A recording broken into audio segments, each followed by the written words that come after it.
حضرت سیدنا فاروق اعظم رضی اللہ، میں تفصیل سے بات کروں گا اگلے جمعے جناب فاروق اعظم کے احوال پر۔ حضرت عمر فاروق رضی اللہ تعالیٰ عنہ بدر کے میدان میں جب نکلے نا بدر میں، تو حضرت عمر سے حضور نے تجویز مانگی، فرمایا صف بندی کیسے کریں، کس طرح لڑنا ہے؟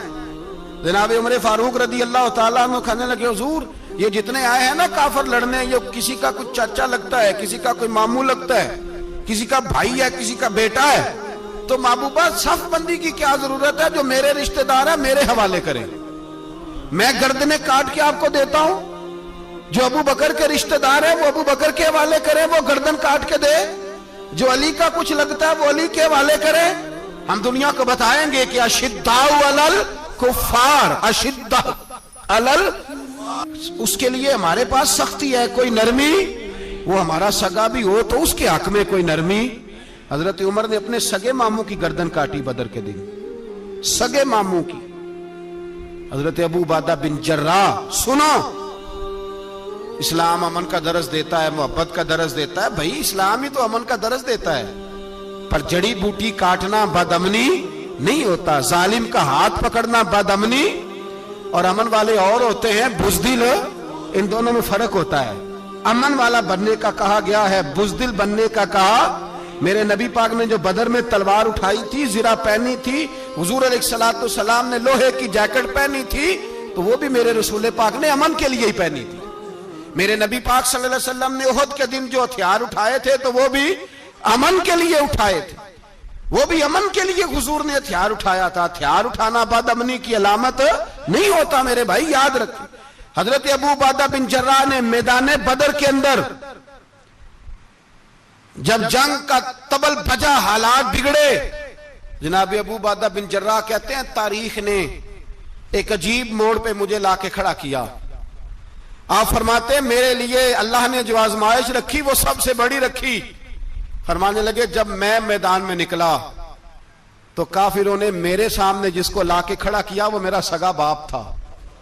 آپ فرماتے ہیں اب مشکل بن گئی، عشق تیاگ دوویں ایک برابر، تے عشق دا سیک ودھیرا، اگ تے ساڑے ککھ تے کانے، تے عشق ساڑے تن میرا، تے اگ دا دارو می تے پانی، کوئی دسے ہیں عشق دا دارو کیڑا، بلے شاہ تھے کچھ بھی نہیں بچدا جتھے عشق ہوران دا ڈیرا۔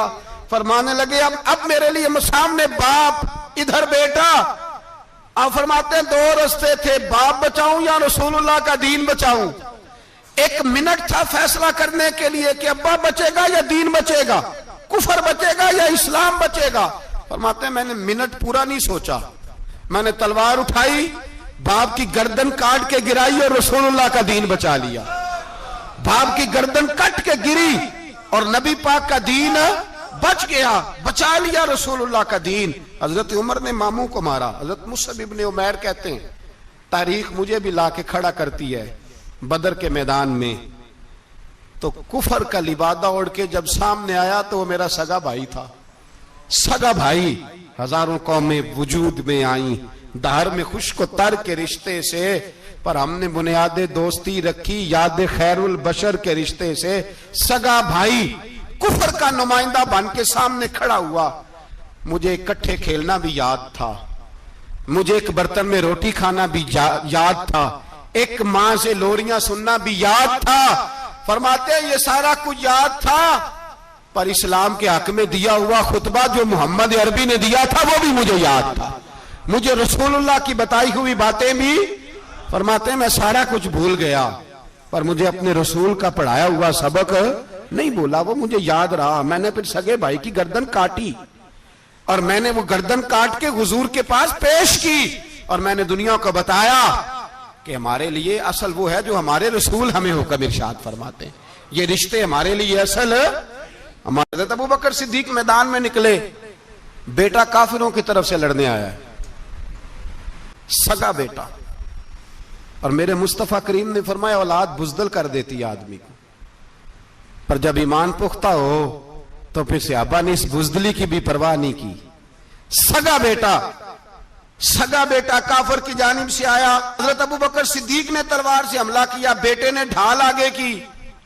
جب صاحبزادے نے ڈھال آگے کی نا تو حضرت ابو بکر کی تلوار لوہے کی ڈھال سے ٹکرائی، تلوار گر گئی۔ اب حضرت ابو بکر نے ہتے ہو گئے, صاحبزادے نے اٹھائی تلوار. کہتا ہے جب میں مارنے لگا تو خیال آیا گھر تو میرا اجڑے گا نا, باپ تو میرا ہی ہے نا. صاحبزادے کہتے ہیں میں ابو بکر صدیق کو چھوڑ کے چلا گیا. بعد میں مسلمان ہو گئے, کلمہ پڑھ لیا. ایک دن گھر میں بیٹھے تھے تو بات شروع ہو گئی. صاحبزادے کہنے لگے ابا جی وہ یاد ہے نا جب میری ڈھال سے آپ کی تلوار ٹکرائی تھی اور تلوار گر گئی تھی تو میں نے آپ کو باپ سمجھ کے چھوڑ دیا, میرا ہی گھر اجڑنا تھا باپ سمجھ کے. جناب صدیق اکبر رضی اللہ تعالیٰ عنہ صاحب ابن شام نے لکھا ہے کہ اپنی سرین پر 2 دفعہ ہاتھ مارا, 2 دفعہ. کہنے لگے بیٹے تو اس وقت کافر تھا, تو نے مجھے چھوڑ دیا. میں جب واپس پلٹا تھا نا اسی دن اسی لمحے تو میرے دل میں خیال تھا کہ بیٹے نے تو چھوڑ دیا ہے, لیکن اگر بیٹا یوں میری تلوار کے نیچے آتا میں بیٹا سمجھ کے معاف نہ کرتا, کفر کا نمائندہ سمجھ کے قتل کر دیتا.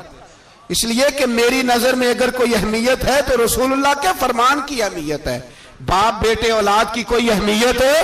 اشداء علی الکفار, کافر سے نفرت ہی نہیں ہوتی. حضرت عمر فاروق رضی اللہ, مجھے پلٹ پلٹ کے یاد آتے ہیں سیدنا فاروق اعظم.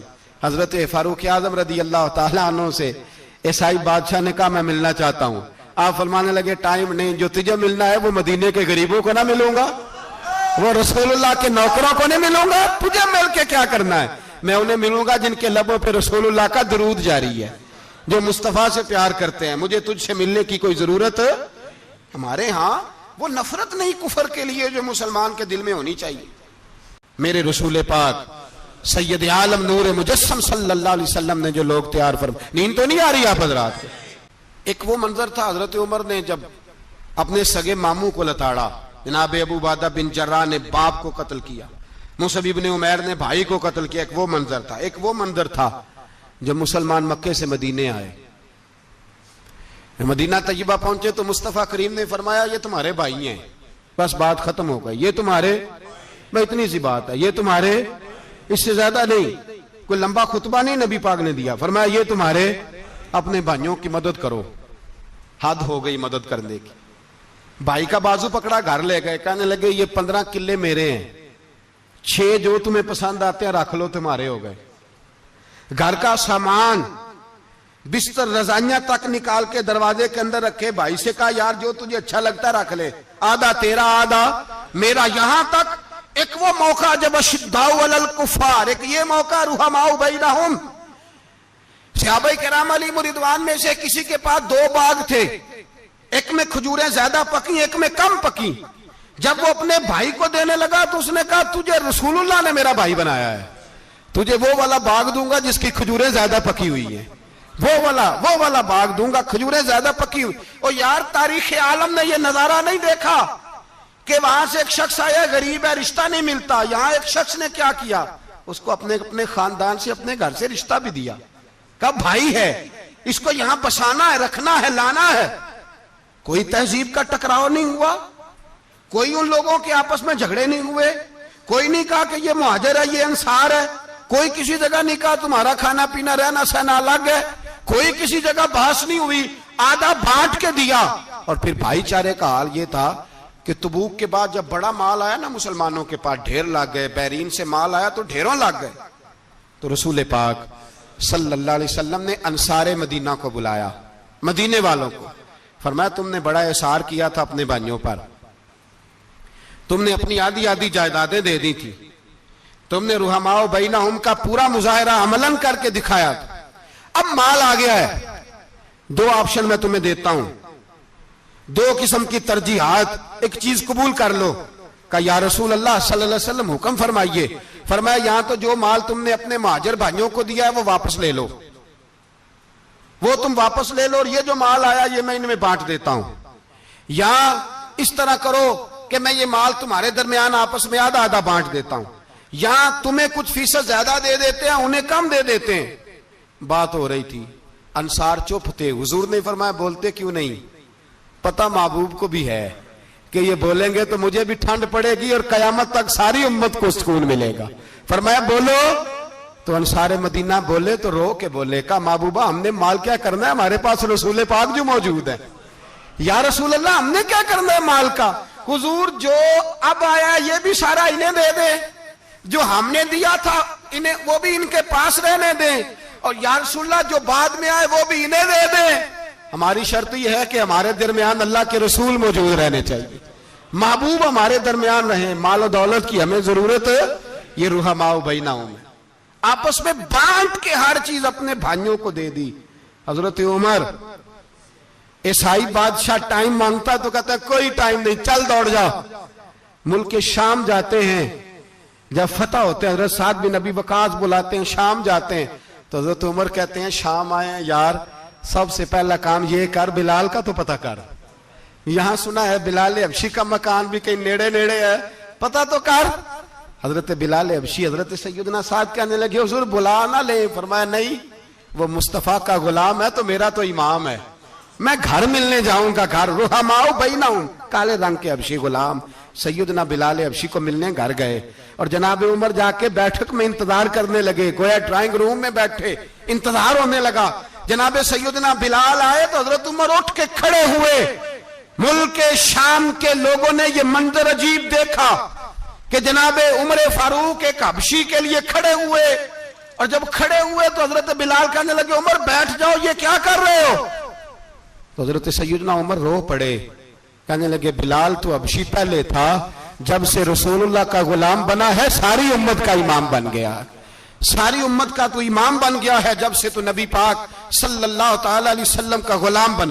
بھائی یاد رکھیں، جب اشداء علی الکفار کی بات تھی تو اپنے سگے قتل ہو گئے، اور جب رحماء بینہم کی بات تھی تو پھر یہ نہیں دیکھا یہ حبشی ہے۔ توجہ ہے میری بات پر؟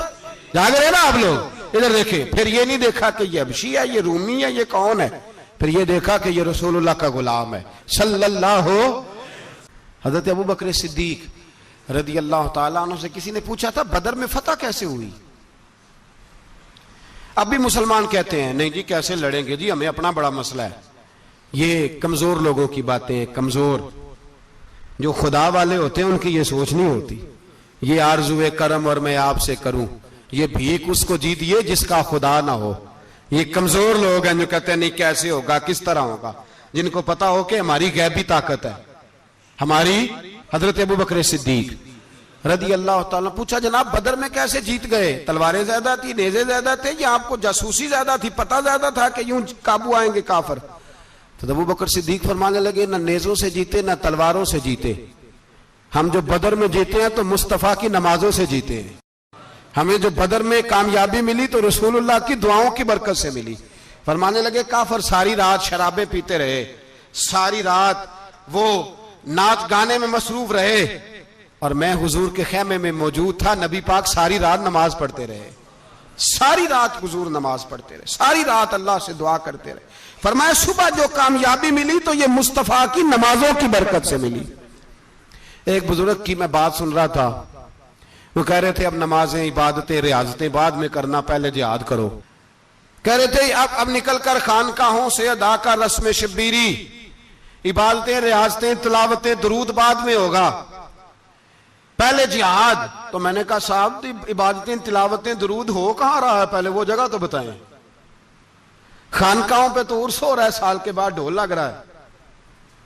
وہ جو زمانہ تھا نا کہ خانقاہ شریف پہ شام تک قرآن مجید ختم ہوگا، فجر کے بعد 50,000 درود پڑھا جائے گا، وہاں لوگ آئے ہیں تو وہاں ذکر کرتے کرتے لوگ اس قدر مست ہوئے کہ انہیں ہوش ہی نہیں کہاں کہ کہاں گئے، وہ تو دور ختم ہو گیا۔ اب کہاں ہے خانقاہ میں؟ اب تو نظر نیاز رہ گئی، ختم شریف رہ گیا، عرس پاک رہ گیا، باقی تو معاملہ ختم ہے۔ وہ کہاں گیا معاملہ سارا؟ بھائی دعائیں التجائیں۔ شہاب الدین غوری سے پوچھا جناب فتح کیسے ہوئی؟ کہنے لگے خواجہ معین الدین اجمیری کی دعاؤں کی برکت سے۔ فرماتے ہیں بابا دعا مانگتا تھا، ہم جہاد کرتے تھے، اللہ کامیابی دے دیتا تھا۔